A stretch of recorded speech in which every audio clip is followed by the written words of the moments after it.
semangat, lebih aktif dari biasanya. Pasien juga punya kebutuhan tidur yang menurun. Bicaranya cepat tentang banyak hal yang berbeda, dan pikirannya juga berpacu. Pasien juga merasa mampu melakukan banyak hal sekaligus tanpa merasa lelah. Kadang-kadang juga punya nafsu makan yang berlebihan terhadap makanan, minuman, atau aktivitas yang menyenangkan. Bahkan kadang-kadang juga merasa luar biasa penting, merasa berbakat, bahkan merasa berkuasa. Ada juga gejala episode depresi. Kalau ini pasien biasanya merasa sangat sedih atau tertekan, bahkan cemas. Merasa melambat dan gelisah. Kesulitan untuk tidur. Kadang-kadang bangun terlalu pagi, atau bahkan tidurnya terlalu banyak.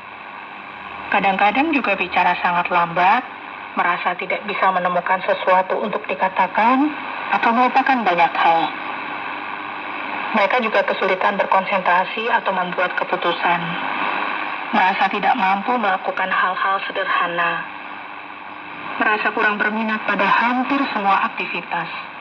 Bahkan merasa putus asa atau tidak berharga dan berpikir tentang kematian atau bunuh diri.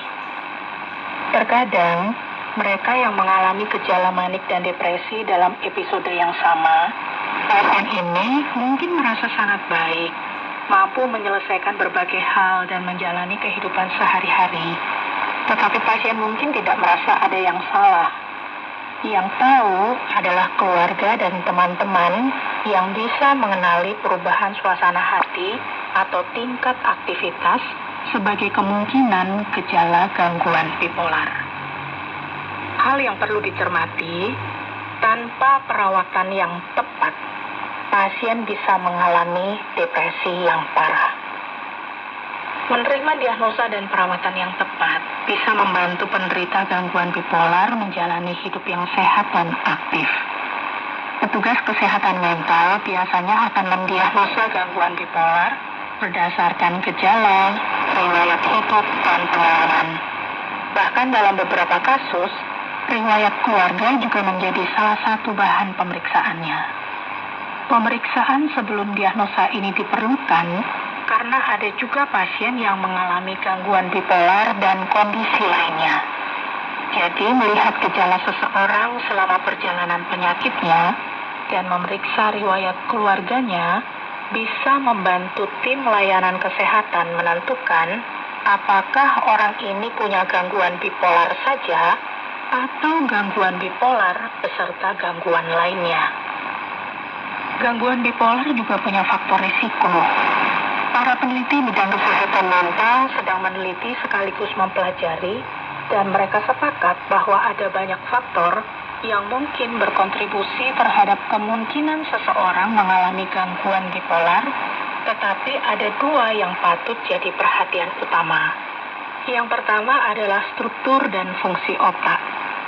Beberapa penelitian menunjukkan bahwa otak penderita gangguan bipolar berbeda dalam beberapa hal dari otak orang yang tidak menderita gangguan bipolar atau gangguan mental lainnya. Yang kedua, genetika. Ini juga salah satu faktor risikonya. Beberapa penelitian menunjukkan bahwa orang dengan gen tertentu lebih mungkin mengalami gangguan bipolar. Penelitian lain juga menunjukkan bahwa orang yang memiliki orang tua atau saudara kandung dengan gangguan bipolar punya kemungkinan lebih besar untuk mengalami gangguan yang sama. Bagaimana pengobatannya? Mari pahami dulu, gangguan bipolar adalah penyakit seumur hidup.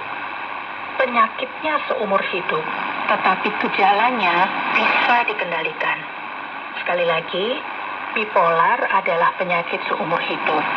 Penyakitnya seumur hidup, tetapi gejalanya bisa dikendalikan. Perawatan jangka panjang dan berkelanjutan bisa membantu orang mengelola gejala-gejala ini.